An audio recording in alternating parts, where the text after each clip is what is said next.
नमस्कार। मैं doctor Lalit Mohan orthopaedic surgeons care hospital Malakchak से बात कर रहा हूँ। आज हम लोग ना कुछ चीज़ों के बारे में डिस्कस करते हैं जो हम लोग आम जिंदगी में देखा करते हैं।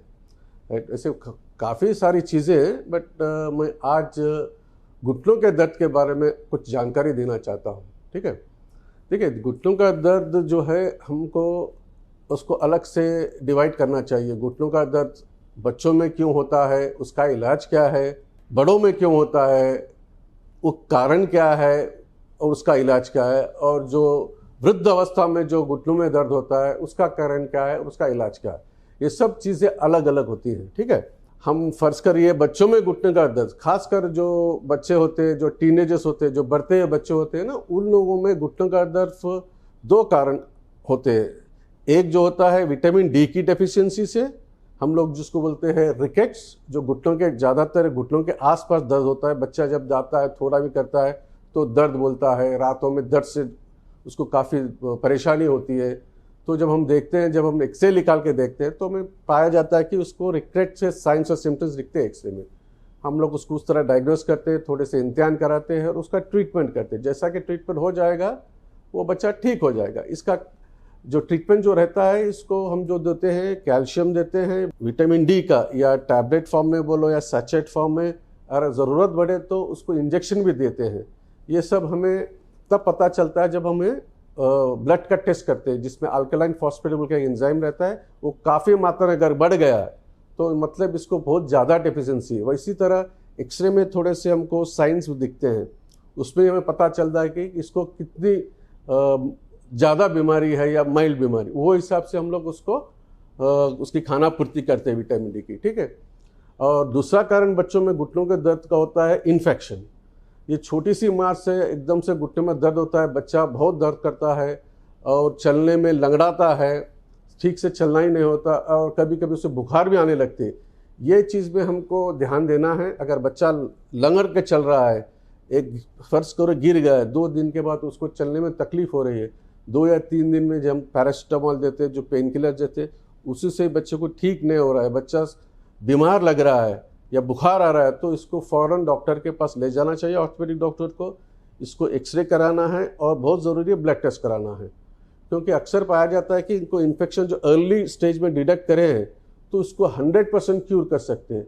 अगर हम उसको लापरवाह करेंगे या कुछ दिनों तक ऐसे उसको छोड़ देंगे, जब बहुत ज़्यादा सूजन आ जाएगी, जब बुखार बहुत आ गया, पस जमा हो जाएगा, तब बोन डैमेज हो जाएगा। उस वैसे वक्त में इसको बोन को बचाना मुश्किल होता है, क्योंकि हड्डी का में अगर इन्फेक्शन बैठ गया तो वो ज़िंदगी भर रहेगा, वो ख़त्म नहीं होगा, कहाँ भी पॉकेट से बाहर जाता है। तो हमें अगर बच्चों में दर्द बोल रहा है घुटनों के आसपास, हड्डियों में, जो हिप के पास या जांघ के पास या घुटने के पास, तो उसको 1 या 2 दिन में कम नहीं हुआ तो उसको फ़ौरन डॉक्टर के पास ले जाइए, उसके टेस्ट कराइए अगर, और सही उसका इलाज कराइए। ठीक है, अब जब हम घुटनों का दर्द अगर यंग मिडिल एज यानी मध्य अवस्था में घुटनों का दर्द अक्सर पाया जाता है कि खासकर स्पोर्ट्स इंजरी रहती है। जो बच्चे बोलो या जो लोग खेल कूद करते हैं, फ़ौरन गिर जाते हैं, इसकी वजह से घुटने में ना हड्डी के अलावा बहुत सी मांसपेशियाँ होती है, जिसे हम लिगमेंट्स बोलते हैं, मेनिस्कस बोलते हैं।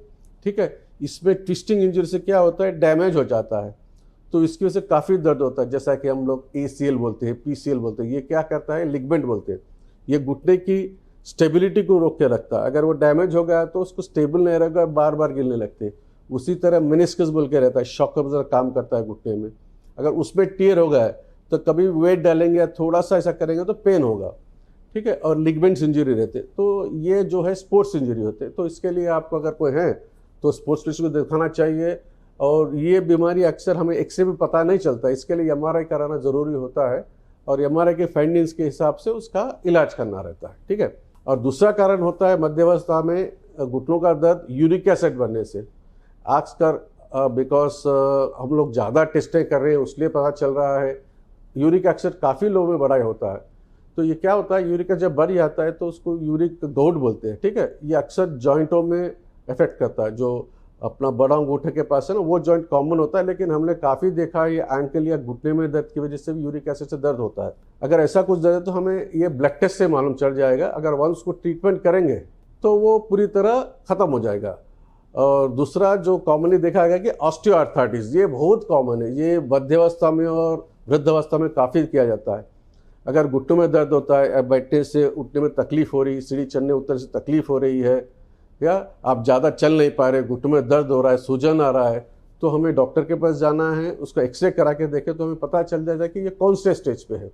अगर गैप का है, गैप बोलते, अक्सर इसको गैप बोलते हैं, हम लोग बोलते हैं इसको ऑस्टियोआर्थराइटिस, ये कौन से स्टेज पे पता चलेगा है, उस तरह से उसका इलाज होगा। इसमें बहुत से प्रिकॉशंस रहते हैं, जैसे इसका ट्रीटमेंट जो रहता है ना, प्रिकॉशंस रहता है, रेगुलर एक्सरसाइज रहती है और दवाइयाँ रहती है, और ज़रूरत पड़े तो सर्जरी करनी पड़ती है। ये सब स्टेज पे डिपेंड करता है और आपके सिम्टम्स पे डिपेंड करता है, आप किस तरह का प्रॉब्लम फेस कर रहे हैं, ठीक है। और एक कारण जो होता है वो है गठिया भाई, रूमेटॉइड आर्थराइटिस, या कोई भी जॉइंट में हो सकता है, अक्सर हाथ और पैर में होता है, पर घुटनों में भी काफ़ी पाया जाता है।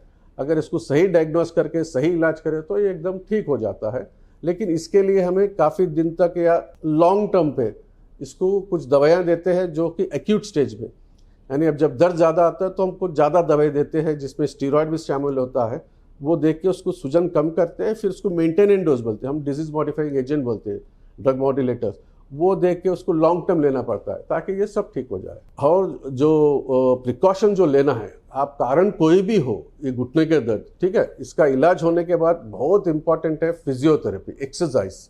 आपको ज़रूरी नहीं है कि कोई फिजियोथेरेपिस्ट के पास, सिर्फ घुटने की एक्सरसाइज आप कहाँ पे भी देखेंगे, कोई डॉक्टर से या फिजियोथेरेपिस्ट बता देगा, या यूट्यूब पे देख सकते हैं। आपको बहुत ज़रूरी है घुटनों की एक्सरसाइज करना है, सिंपल एक्सरसाइज है, जो घुटना स्ट्रेट करना है, 10 सेकेंड रखना है, फिर मोड़ लेना है, ऐसे एक 20 बार करके 2 सेट 3 सेट सुबह शाम करिए। और बहुत से अलग अलग तरह के एक्सरसाइज होते हैं जो आपको फिजियोथेरेपिस्ट बता देगा। तो मेरा कहने का यही मतलब है कि अगर ये घुटनों में तो दर्द होता है, बच्चों में अलग होता है, मध्यावस्था में अलग होता है और वृद्धावस्था में अलग होता है, उसका कारण जानना जरूरी है और उसके हिसाब से ही ट्रीटमेंट करना जरूरी है। ठीक है, नमस्कार।